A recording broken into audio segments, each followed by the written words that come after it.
आज आपण आलेलो आहोत बीड येथील सौभाग्य मंगल कार्यालयामध्ये। या ठिकाणी बंजारा समाजाची बैठक बोलवण्यात आली होती। त्या बैठकीतील काही समाज बांधव आपल्या सोबत आहेत। त्यांची मागणी अशी आहे की अनुसूचित जमातीमध्ये त्यांना प्रवेश मिळावा, त्या वर्गातून त्यांना आरक्षण मिळावं, त्या मागणीसाठी या ठिकाणी त्यांनी बैठक बोलवली आहे। बैठकीच्या नेमक्या काय मागण्या आहेत, त्यांची पुढची व्यूहरचना कशी असणार आहे, ते आंदोलन कसं करणार ते आपण त्यांच्यासोबत जाणून घेणार आहे। या ठिकाणी तुम्ही उपस्थित होतात, काय काय तुमच्या मागण्या आहेत आणि एकंदरीत पुढची व्यूहरचना कशी असणार आहे?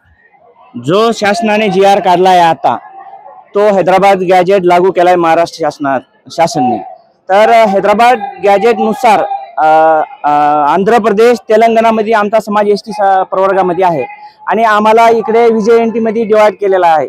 तरी आमची मागणी हीच आहे, जसं गॅजेट लागू केलेलं आहे तसं गॅजेट हैदराबाद मध्ये आणि आंध्र प्रदेश मध्ये आणि तेलंगणामध्ये लागू केलंय, तसाच महाराष्ट्रात बी लागू व्हावा आणि आमच्या गोरगरीब समाजाला ST प्रवर्गाचा लाभ मिळावा याच्यासाठी आम्ही नियोजन बैठक ठेवलेली आहे बीड येथे।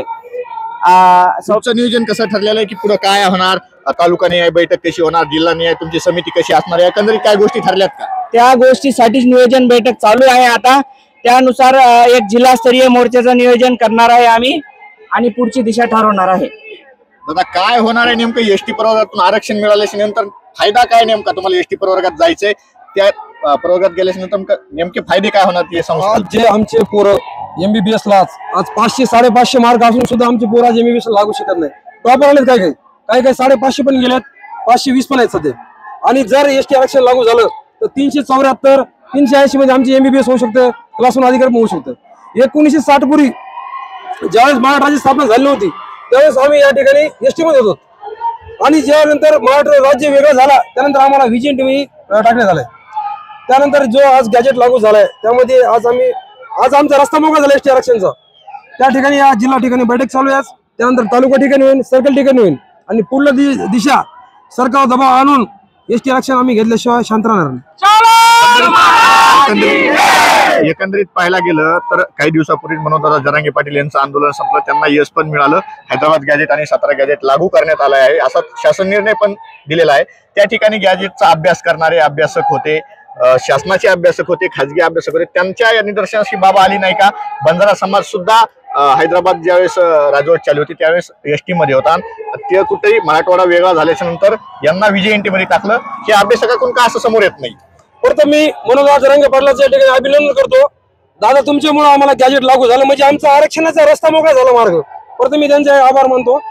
पुन्हा जो ही लढाई आझाद मैदानावर आमचे राष्ट्रसंत रामरावजी बापू साहेब हे 5 दिवस आमरण बसले आझाद मैदान होते, त्या ठिकाणी त्यावेळेस असं नेलं होतं पण ते हैदराबाद गॅजेट लागू नव्हतं, पण आता लागू झालंय, आमचा आरक्षणाचा मार्ग मोकळा झालेला आहे।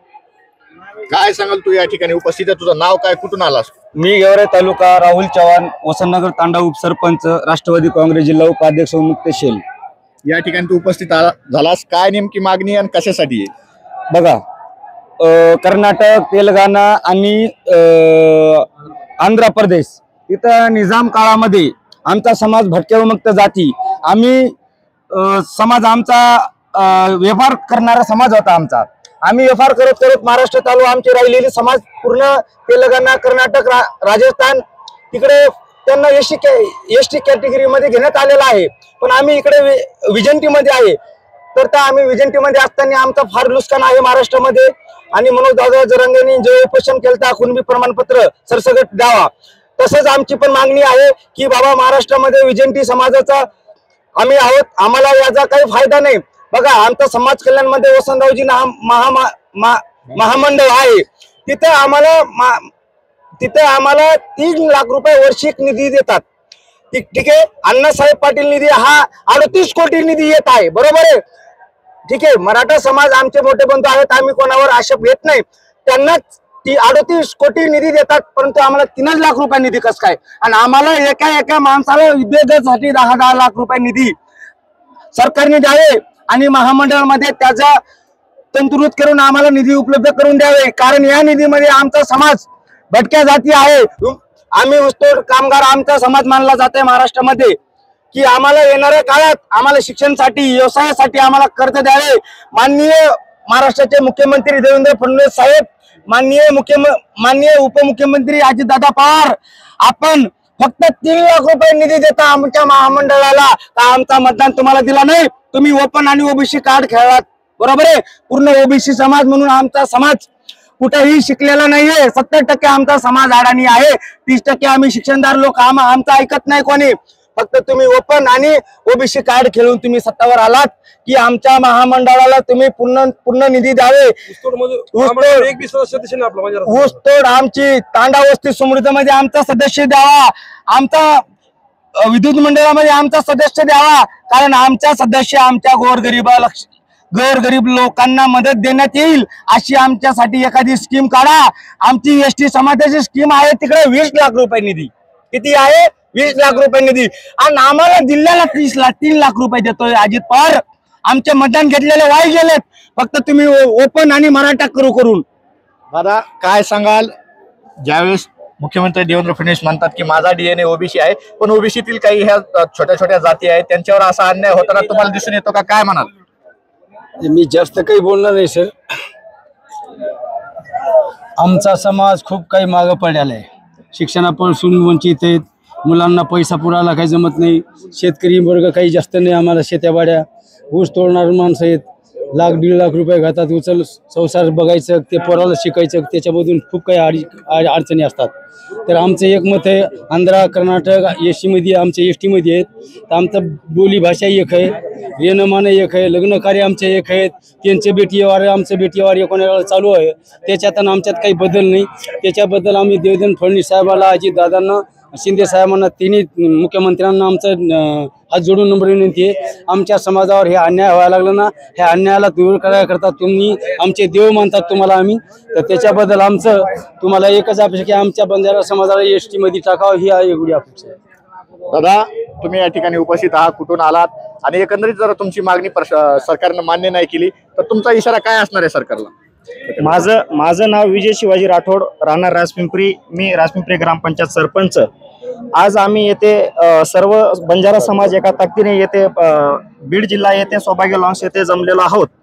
आमच्या भारत देशाला स्वातंत्र्य होऊन 76 वर्षे झालेले आहेत, तरी पण आमच्या समाजाला आजपर्यंत कुठलाही न्याय भेटलेला नाहीये. आज जर आजच्या घडीला जर बघितलं तुम्ही आम्ही, तर आमचा समाज ऊसतोड कामगार म्हणून, दगड फोडणारा म्हणून ओळखला जातो. आणि आमच्या मुलांच्या शिक्षणाच्या खूप काही अडचणी आहेत.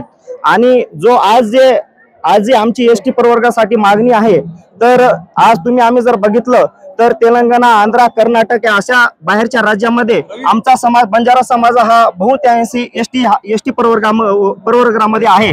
आणि आजच्या घडीला जर बघितलं तर महाराष्ट्रामध्ये आम्हाला व्हिजन मध्ये टाकण्यामध्ये आलेला आहे. पण ह्या महाराष्ट्र शासनाला एकच सांगायचंय, मी स्वतः 5 राज्य फिरून आलेलो आहे. तरी मला एवढं सांगायचंय, आज कर्नाटक, तेलंगणा, आंध्रा, पंजाब, हरियाणा, गुजरात, महाराष्ट्र, दिल्ली, मुंबई, पुणे, आज बंजारा समाज, लमानी समाज हा समाज जर बघितला तर आमची संस्कृती, आमच्या चालीरीती, आमचा पेरावा, आमचे गाणे, आमचे लेंगी, आमचे ढावलो, आमचे लग्न परंपरा जर बघितल्या तर आज एकच आहे. मग ह्या महाराष्ट्र शासनाला आम्हाला एवढं सांगायचंय, जर आमच्या चालीरीती, आमच्या बोली जर एक असतील तर ह्या महाराष्ट्र शासनाने, या गव्हर्नमेंट शासनाने आम्हाला वेगळ्या ताटामध्ये का बसविलेल्या आहेत? तर आमच्या महाराष्ट्र शासनाच्या वतीने, पूर्ण बंजारा समाजाच्या वतीने आम्हाला एकच कळकळीची विनंती आहे की जे काल मराठा संघर्ष योद्धा मनोज जरांगे दादा पाटील यांच्या नेतृत्वाखाली जे हैदराबाद ग्रॅज्युएट लागू केलं आणि जे सगळे सोयरे अटी नेहमी लागू करून त्यांना जे आरक्षण देण्यात आलं, तेच आज आम्ही जर आमचा जर इतिहास बघितलं की जे दिल्लीचं संसद भवन आहे, तो संसद भवन रायसेना नायकाच्या तांड्याच्या जागेवर आहे, तिथे आहे. आणि आज जर त्या दिल्लीच्या संसद भवनामध्ये जर संशोधन करण्यात आलं तर त्या ठिकाणी बंजारा समाजाची पूर्ण संस्कृती, चालीरीती, जे आमच्या या बहिण्याच्या जे पेरावा आहे